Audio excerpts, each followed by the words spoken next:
So in order to make sure that you are maintaining these professional relationships, you want to make sure that one, that you have a vision for yourself or a vision for your brand that you're looking to achieve. If you have that vision, then you're going to always make sure that you are working hard to see that vision through, to see that that vision is completed, or at least one step closer. And in order for that vision to manifest, that means that you then have to have values or behavior habits. So what are my values or behavior habits that's going to make my vision come true? For example, I want to make sure that I work for this employer for over a year. So I envision that I'm working for this employer over a year. So what are my behavior patterns or what I value to make sure that I'm able to sustain this employment opportunity?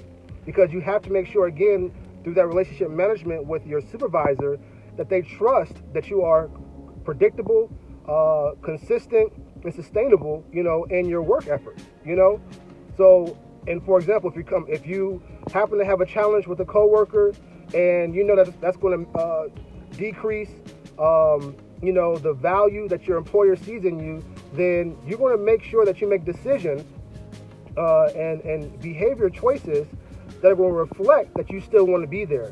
Now, does that mean that you're going to get pushed around and mistreated? No, that's not what that means, because at that point, you want to go to your supervisor or maybe even your supervisor and be able to, in a professional manner, speak your piece. Schedule time to have that conversation. And at least if they hear you, but they still don't honor where you're coming from, at that time, if you have faith, you're going to have to go ahead and start looking for other positions, and that's why it's important to always make sure that you are a step ahead of the game. Am I able to pass a background check? Am I able to pass a drug test? So that way I'm not beholden to anybody. And more importantly, as you get your skills and work experience up, you may want to start some consulting work on the side and make an additional stream of income until you're able to start your own business.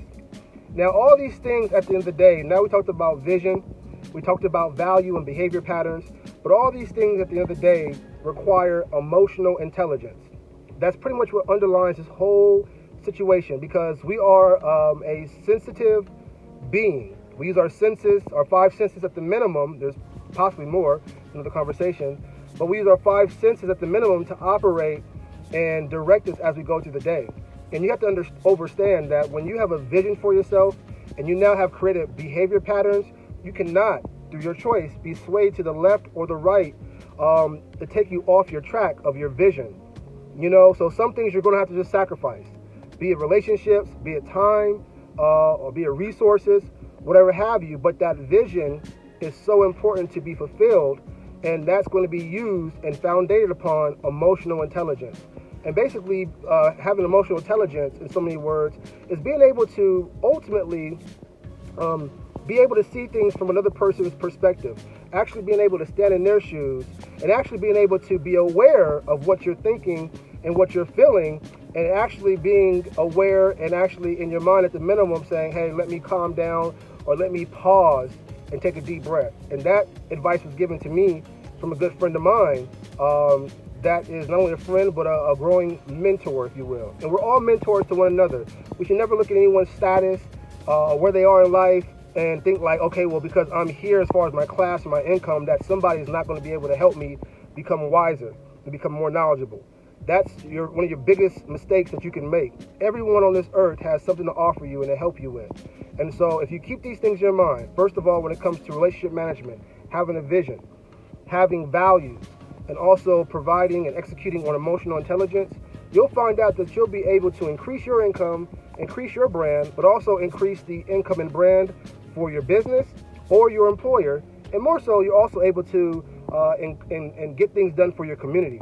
And do it in a way where individuals realize, hey, this individual is not being a jerk or unprofessional, and this is the type of representation that we need as far as diplomacy to get things done for your community. This is Lord Danavan Hylton giving you some inside advice on relationship management. If you felt this information was worth anything to you, I thank you for donating financially what you felt this message was worth by clicking the link. And I also have a link here that you can complete a form to see if you're open to some training courses that I should be coming out with shortly. Again, Lord Danavan Hylton. This message was powered by Hylton Elite Marketing Agency, a full-service sales and marketing firm designed to help you increase your customer base and your presence in the community. www.e1connect.com. And always remember, we're more than just marketing.